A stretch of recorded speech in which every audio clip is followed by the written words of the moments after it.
राजस्थान में कोई परीक्षा नहीं जिसका पेपर आउट नहीं हो रहा है। सूबे के मुख्यमंत्री अशोक गहलोत कह रहे हैं ये तो हर जगह होता है। हमारे साथ हैं राज्यसभा सांसद डॉक्टर किरोड़ीलाल मीणा, जो रीट मामले को जोर शोर से उठाए थे।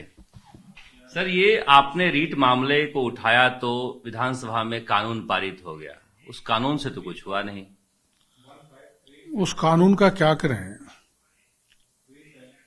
जिनसे अपराधियों में खौफ पैदा नहीं हो या अपराधी कानून की पालना नहीं करें।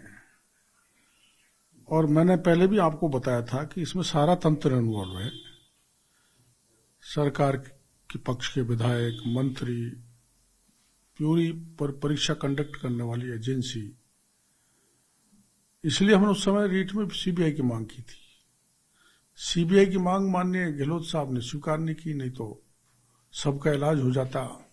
कानून क्या होता है देश का ये भी पता लग जाता है ऐसे अपराधियों को। उसका परिणाम ये हुआ है कि मनोबल इतना बढ़ गया पेपर लीक करने वालों का कि उसके बाद हुई 2 परीक्षाओं के भी पेपर लीक हो गए। ऐसे ही फॉरेस्ट वाला पेपर लीक हो गया। इसके बजाय तो विभाग ही परीक्षा अच्छी कराते थे, तो शॉर्ट सर्विस कमीशन जो बना रखा है या जो अपने आरपीएससी बना रखी है या दूसरे प्राइवेट एजेंसी को काम देते हैं, उनको सब पूरे को माफिया खरीद लेते हैं, जिसके कारण ये पेपर लीक हो रहे हैं। और राजस्थान के बेरोजगारों के साथ जबरदस्त खिलवाड़ ये सरकार कर रही है। अब सवाल ये उठता है कि आप किसमें खौफ पैदा करना चाहते हैं। जिन जिन लोगों के नाम आपने बताए थे उनको डिसमिस भी कर दिया गया, पिछले दरवाजे से बहाल भी कर दिया गया, सब छूट भी गए जो जेल में थे।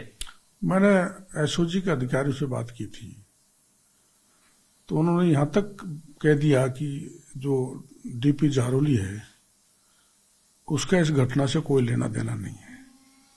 विभागीय जांच बेशक, मैंने कहा फिर बर्खास्त क्यों किया, तो विभागीय जांच सरकार बेशक करे, उससे हमारा कोई लेना देना नहीं है। तो विभागीय जांच या उसे दोषी पाए तभी तो बर्खास्त किया। लेकिन जिसको पकड़ा था उनकी भी जमानत हो गई। हाँ, सबकी जमानत हो गई। तो मैंने कहा है ना, पूरा तंत्र मिला हुआ है। जिस शक्ति से, जिस मजबूती से पार्थ चटर्जी छूटा है क्या? नहीं छूटा, क्योंकि जिस मजबूती से ईडी ने शिकंजा किया, कसा, उस मजबूती से एसओजी ने इन लोगों का शिकंजा नहीं कसा। वो राजनीतिक दबाव में। मैंने कहा जब बड़े नाम आएंगे तो पूरा केस ही बिगड़ जाएगा। वास्तव में रीट का केस बिगड़ने का परिणाम है कि बाकी के पेपर लीक होने लग गए। वनपाल लीक हो गया। बेरोजगारों के सामने समस्या है कि पढ़ाई करें, परीक्षा दें, क्या न्याय हो पाएगा। पेपर लीक करने वाले वो तो भला हो राजसमंद के किसी कांस्टेबल का जिसने पकड़ लिया, वरना खेल तो हो ही गया था। हर परीक्षा में खेल हो रहा है। आपको सारे पेपर, सिपाही का लीक हुआ है, सब इंस्पेक्टर का लीक हुआ, जेईन का हुआ, रीट का हुआ है। तो अब तो ये भी अंदाज लगा सकते नहीं लगा सकते कौन सा फर्जी मास्टर है, कौन सा फर्जी थानेदार है। इसलिए सारी व्यवस्थाएं बिगड़ रही हैं। और मुख्यमंत्री जी को ने तो इस राज्य को पूरे माफियाओं के हवाले कर दिया है। पर पेपर लीक माफिया, बजरी माफिया, भू माफिया, शराब माफिया। तो जहां माफियाओं का राज हो जाए वहां आशा नहीं की जा सकती कि बेरोजगारों को न्याय मिल जाए। बेरोजगारों को तो गुजरात तक जाना पड़ा सरकार का ध्यान आकर्षित करने के लिए। वहां कई दिन तक धरना दिया। बेरोजगार सीएचओ ने तो करीबन 108 दिन तक जयपुर में धरना दिया। लेकिन सरकार संवेदन शून्य हो चुकी है, बहरी हो चुकी है, सुनना नहीं चाहती। और उसके बावजूद भी मुख्यमंत्री जी ये कह रहे हैं हम रिपीट होंगे। तो ये मुंगेरी लाल के सपने देख रहे हैं गहलोत साहब। और जितनी भी योजनाएं सारी उनमें भ्रष्टाचार है, उनसे जनता को कोई रिलीफ नहीं मिल रहा। गहलोत साहब जनता को थोते योजनाएं देकर गुमराह कर रहे हैं, धोखा कर रहे हैं, और चुनाव में जनता बदला लेगी। ऐसे समय में जनता विपक्ष की तरफ देखती है। अब वनपाल परीक्षा में 4 लाख परीक्षार्थी प्रभावित हुए। आप सबने ट्विटर तक विरोध सीमित कर रखा, कम से कम एक ज्ञापन ही दे आते राज्यपाल को। ये मैं बड़े साहस के साथ आपको कह सकता हूं कि जो आपने सवाल किया है ये वास्तव में एक चिंता का विषय है। कि आक्रामक रूप से हमारी पार्टी को ऐसे मामलों पर उतरना चाहिए जो नहीं उतर पा रही। हम राज्य के नेतृत्व को इस बात को रखेंगे कि ऐसे मुद्दों को छोड़ा नहीं जाए, सरकार पर शिकंजा कसा जाए ताकि जनता की समस्याओं का समाधान हो सके। जनता के साथ न्याय नहीं हो, बेरोजगारों का अन्याय नहीं हो, बेरोजगारों के साथ अन्याय नहीं हो। सरकार को मजबूती से ऐसे मुद्दों को उठाना चाहिए, ये मैं सुझाव दूंगा। आज 93,000 जो ठेके पर लगने वाले थे टीचर, वो भी रद्द कर दिया, इतने सारे दिन से फार्म भरवा के घुमा के स्कूलों में। इसमें भी आप पता करोगे तो बड़ी लेन देन हो गई है। अच्छा। गैस टीचर लगाने में भी नीचे के स्तर पर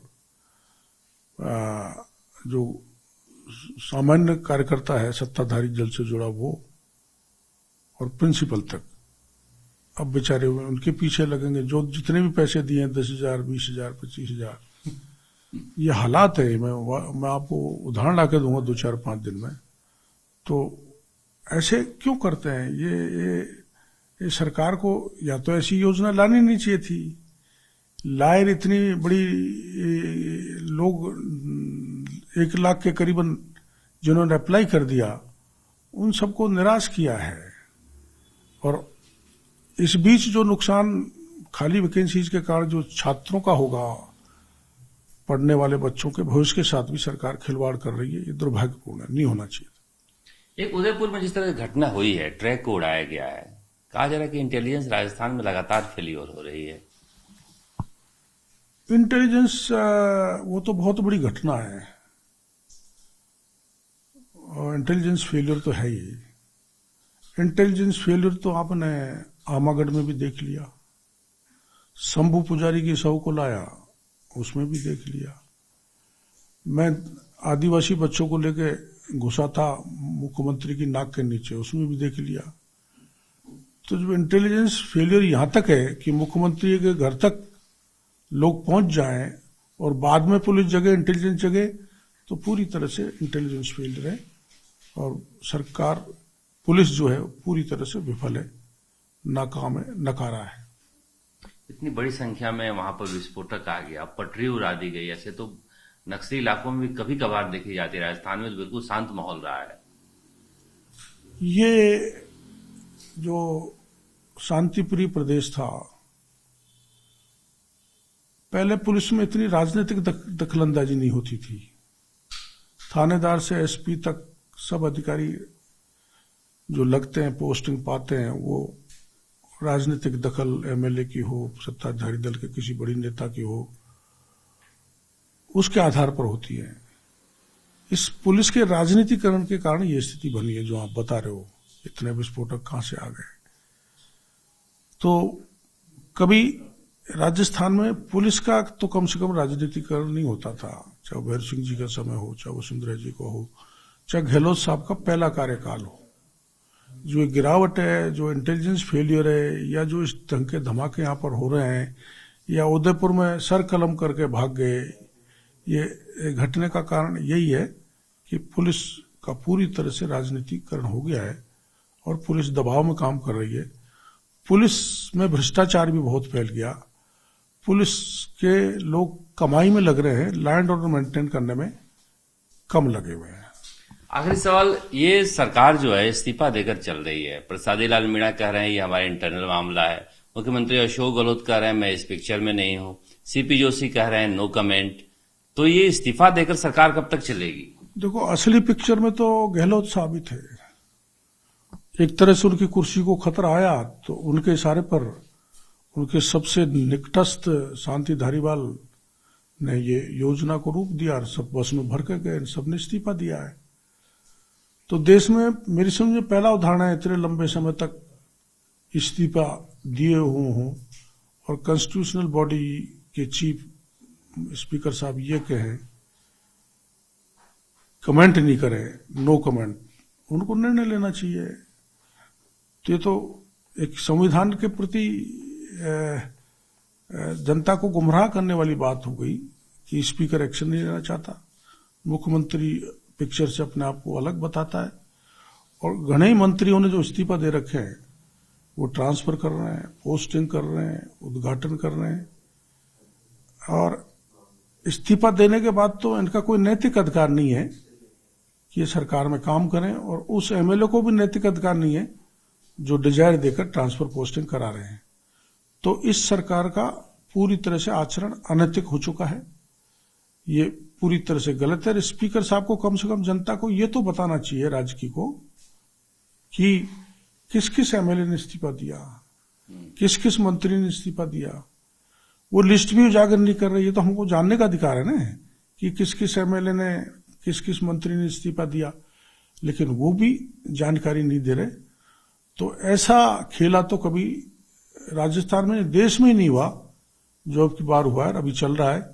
अभी तक किसी का इस्तीफा स्वीकार नहीं किया गया। इसी गहलोत पायलट में 4 साल गुजर गया, लग रहा है 5 साल भी गुजर जाएगा। हाँ बिल्कुल, 4 साल आपसी लड़ाई में गुजर गया, और अब वैसे तो पहले जैसे लड़ रहे थे वैसे तो नहीं लड़ रहे, लेकिन राख के नीचे अग्नि बहुत है। कब विस्फोट रूप ले ले ये नहीं कहा जा सकता, किंतु इसके कारण राजस्थान की जनता पिस रही है। और सरकार के एक मंत्री राजेंद्र गुरानी जी ने कहा है कि एक फॉर्च्यूनर के बराबर एमएलए जीत के आएंगे। अगर ऐसे लड़ेंगे, ऐसे जनता को इग्नोर करेंगे, ऐसे बेरोजगारों के साथ धोखा करेंगे, पेपर लीक करेंगे, पेपर लीक करने वालों को बहाल कर देंगे, और राज्य की जनता को जवाब नहीं देंगे कि कितने विधायकों ने, मंत्रियों ने इस्तीफा दिया है, और इस्तीफा देकर काम करते रहेंगे, तो जनता भी समय आएगा जब वास्तव में ऐसा करारा जवाब देगी कि वास्तव में एक फॉर्च्यूनर में ही इनके एमएलए विधानसभा में पहुंच पाएंगे। लेकिन कांग्रेस का विकास तो हुआ है, लोग कहते थे टेम्पो में आ जाएंगे, अब कहते हैं फॉर्च्यूनर में आएंगे। गाड़ी महंगी है फॉर्च्यूनर। फॉर्च्यूनर गाड़ी महंगी इसलिए है, इसलिए फॉर्च्यूनर महंगे कि भारी भ्रष्टाचार माननीय विधायकों ने और मंत्रियों ने फैलाया है। भ्रष्टाचार की पराकाष्ठा, ऐसा राजस्थान में कभी भ्रष्टाचार नहीं हुआ जो अब की बार गहलोत की सरकार में हुआ है। तो जो जीतेंगे वो फॉर्च्यूनर में बैठ के आएंगे। डॉक्टर साहब अब कह रहे थे कि जिस तरह से राजस्थान में भ्रष्टाचार हुआ है वैसा कभी पहले नहीं हुआ था, और कांग्रेस में राह के नीचे लावा धधक रहा है। दूसरी तरफ बेरोजगार जो है खून के आंसू रो रहे हैं, मगर साफगोई के साथ यह स्वीकार कर रहे हैं विपक्ष को जिस तरह से बेरोजगारों के साथ खड़ा होना चाहिए था वो नहीं हो रही है। कैमरा चेतन के साथ शरद कुमार, जयपुर, राजस्थान तक।